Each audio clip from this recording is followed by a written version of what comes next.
There is one innocent thing that is probably killing your snake plant right now, but you're in luck because in this video I'm going to share with you what that is and how you can stop it from happening. Improper watering is without doubt the #1 killer of this much misunderstood plant. In most cases, people are severely overwatering their snake plant because they just don't understand its needs. And for this, we need to understand their natural habitat and the conditions they are accustomed to, and then replicate this as much as possible in our homes. This is absolutely key. We can't expect to treat our snake plant differently in our home to how it normally grows in the wild and expect it to flourish. And this is the same with any plant.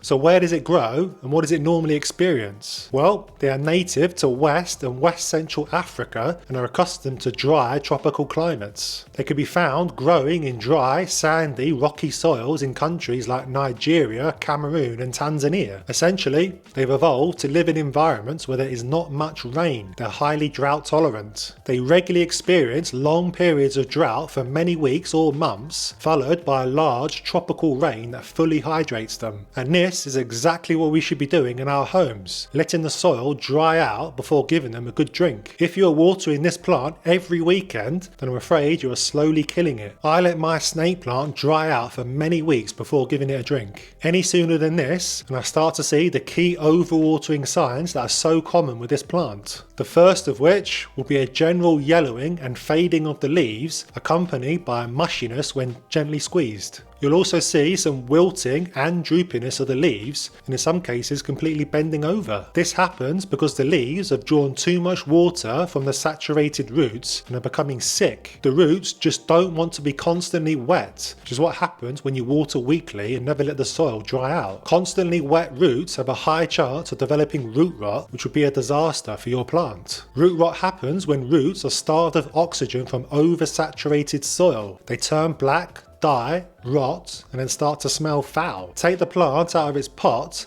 and have a good look and smell of the roots. They should be yellow and firm and not black or mushy. If they are black and mushy, then you have a problem. You need to cut them out, repot the plant in some fresh soil, and drastically cut back on the watering.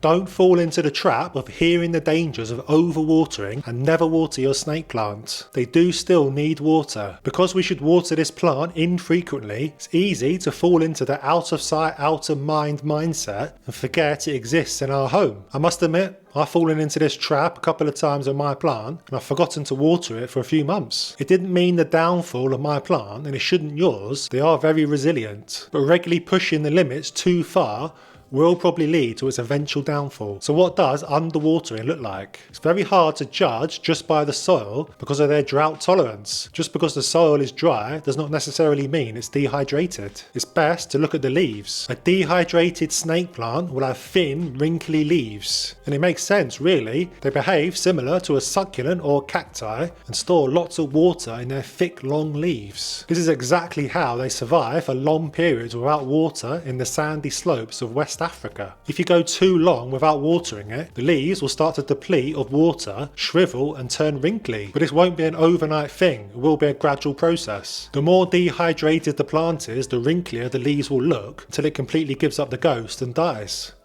So how on earth do we keep on top of watering this plant correctly? Well, it is a little bit tricky and requires getting to know your plant and remember when you last watered it. Most of the time on this channel, I recommend to check the soil is dry before giving your plant a drink, but this doesn't always help with a snake plant, there's a bit more to it. Here's what I do, and I'll start from the moment I've just watered it. Once I've given it a good drink, I normally wait a couple of weeks and then probe the soil with my moisture meter as I do with my other plants. This allows me to monitor how long it's taking for the soil to dry out. And by the way, if you haven't got a moisture meter yet, I highly recommend one. They make it so much easier to water your plants correctly. And I've got the one I use listed in my Amazon store linked in the description to this video. So I'll continue to check the soil on a weekly basis, and then when the meter reads 1, the dry setting, I'll wait another 2 weeks before watering it again. This is an approach that is working for me because it ensures the soil is completely dried out before giving it any water again. The meter may well read dry, there's probably still sufficient water in the leaves, so the plant is not really ready for a drink. Give it a drink too early and the leaves will start taking on too much water and you'll start to see the overwatering problems that I mentioned earlier.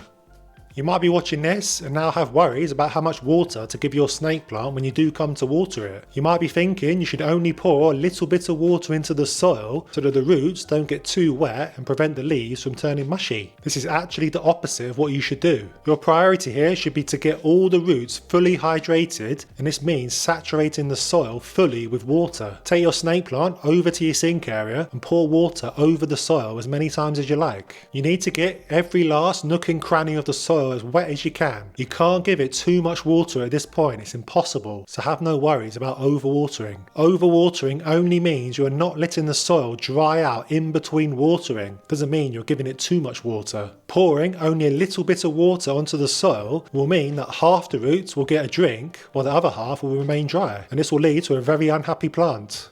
So earlier I gave you the approach I take to watering my snake plant, but you'll probably have to tweak it a little depending on where you have it in your home and also your climate. I live in Sheffield, of course, which is a notoriously gloomy climate. You probably would have heard me moan about it in lots of other videos, so things tend to dry out slower than say somewhere like Nevada. If it's particularly hot and dry where you live, you'll probably have to check the soil more often than me and water a little more frequently. If you live in the Arctic Circle, the reverse will be true. Likewise, if you keep your plant on a sunny south-facing window in the Northern Hemisphere, then the soil and leaves are likely to lose water much less quickly than if you keep it 3 meters from a north-facing window. The darker the spot you keep it, the longer you'll need to wait to water it, but always check before watering, never go on gut instinct. And if you're in any doubt about the best spot to keep your snake plant, then always go for the brightest spot you can, and this includes direct sun. Think back to where the plant lives, the sandy, dry slopes of West and Central West Africa, so they're used to basking in many hours of hot sun a day. We need to replicate this in our homes. They often say that snake plants like low light spots, but this isn't really true. They just take a long time to die. They will absolutely thrive in the brightest spot you can give them, but this does affect the frequency of watering.